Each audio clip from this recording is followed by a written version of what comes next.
For background, Stella and I are identical twins, 29F, and we will both be 30 when her wedding comes around this fall. I had her as my maid of honor 8 years ago, and she promised me that I could be hers when her wedding came around. I have 2 kids, 6F and 3F. They're the flower girls. My marriage fell apart just over 2 years ago, due to a stillbirth and my husband's infidelity. My parents and sister were the only reason I didn't drown from the stress, loneliness, and total abandonment of my spouse. I was a total mess. I went to therapy, got diagnosed with bipolar disorder and depression, quit drinking, and I owe a lot of it to my amazing sister. She's the reason why I kept chasing down my ex for child support when he stopped suddenly paying. He suddenly switched from world's best dad to deadbeat dumbass so quickly that my ex-mill is disgusted with him. Stella and John 35M got engaged last year. His parents are paying about 60% of the wedding. Our parents are paying 30%, Stella and John paying for the rest themselves. The biggest caveat is that they must be married in John's family's church, full mass with communion. The family is on board because this is going to be a very big wedding. Tonight, Stella had invited me to dinner, as they had finally reserved a date for the church and reception, assuming it was to formally ask me to be her maid of honor. I was excited since I haven't been in a wedding party aside from my own wedding. John was with her, weird because Stella didn't mention him coming at all in our texts about the dinner. We hugged like usual but John didn't. Weirder. After we got our drinks, they got to it. In a nutshell, John expressed the following: despite my best efforts to keep it secret, my parents found out that you're divorced when they asked why your husband wasn't coming. They are no longer comfortable with you as maid of honor, because it won't look good to the church if my family hears about the divorce.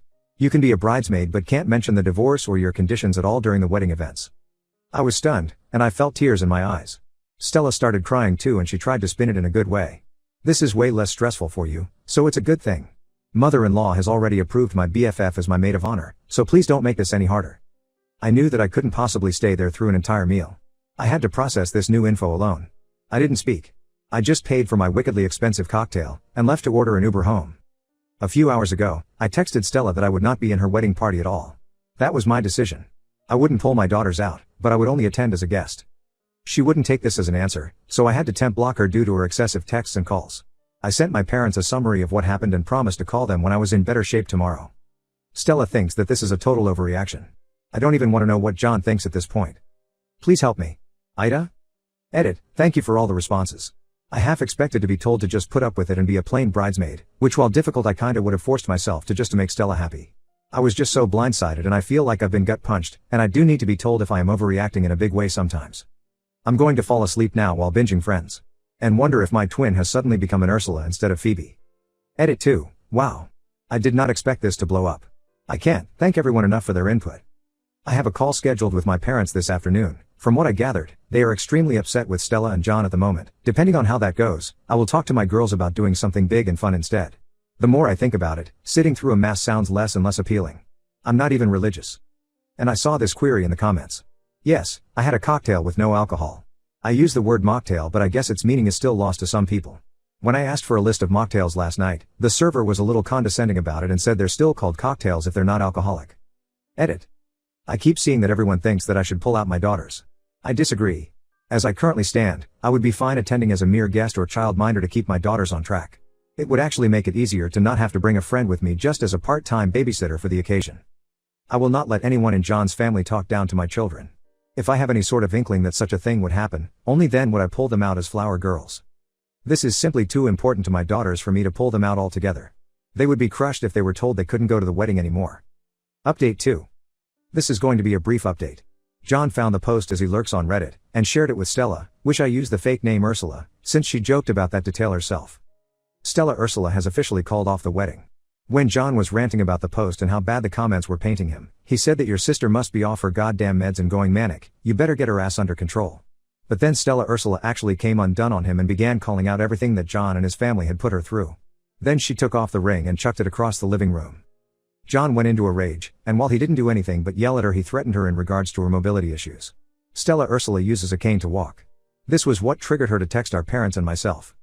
By the time our parents made it to the house, John was gone and she had packed up her bags and left with him. Her cane was not in the house. Stella Ursula wanted to thank you all for the comments calling her out. It shattered the mosaic that John built around them, and while we're both still raw and processing the last couple days, I am glad to have my sister again.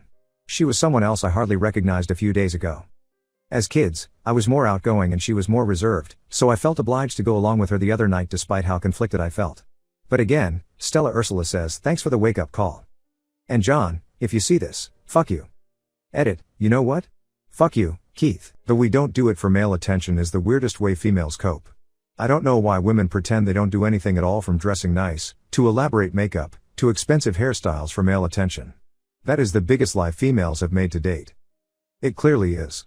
Women don't get all dolled up to go hang out at their friend's house all night. Instead, they behave like men, they put on something comfortable and lounge around in it all day. It's double weird because men don't do this. If you ask many men why they exercise, they'll straight up tell you it's to meet women.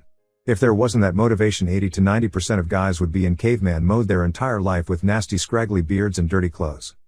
Anyway, I don't know why we have to play this social game where we all know the real reason but have to pretend it's not the real reason. Also, I don't understand the defensiveness as trying to court attention from men, especially when men are so straightforward about their intentions. Females, stop fucking lying. You try look good for men, period. Either way, I know I'm going to catch hell for this lol, so if you're going to get preachy and defensive, just don't reply unless you have a real reason to tell me, because it is actually interesting to me. I purposely destroyed my sister's wedding, and I'm not remorseful. I'm adopted, from the UK. My sister and parents are white, my parents and I live in the UK and my sister lives in the US. She is now getting married. I work a lot, I'm a workaholic, and frankly, I dislike going to the US, for multiple reasons. For these reasons, I actually haven't met my sister's fiancé until this past weekend, where I met him. I was with my parents, and the whole time he was complimenting my parents for adopting a refugee and how I speak very good English. He was also speaking loudly and slowly when addressing me directly. He also scoffed at the concept of me earning more than him. Worse, he at one point made an allusion to him, my sister and my parents being real people and me being a person of color. One was pissed, like unbelievably pissed, but I sucked it up. America is known for racism, I should have expected this, my fault, according to my sister. Then along comes his grandparents, who are shocked when they see me and ask my sister, "What? How are you related to that?" Yet, refer to me as that. I thought this was the end of it because my sister snapped at them and they were making an effort to be polite, though they were clearly uncomfortable. Then along comes her new sister-in-law. And she was super surprised that I was related to my sister and asked her, while I was standing right there, "Are you okay with a brownie being at your wedding? I can ask him to leave if you want." One had enough, I left, and booked a flight out, with the money I earn at a job which pays 3 times what her fiancé earns. I also told my sister that I wouldn't attend the wedding, and on top of this, when my parents asked if I was okay, I told them as much. They agreed and were shocked with how racist they were and said they also wouldn't finance or attend the wedding. This hit my sister hard, and she has apparently lost a lot of weight and hair since, because her relationship with her parents and me is ruined, and not just that, but her fiancé is acting weird around her now. Ida?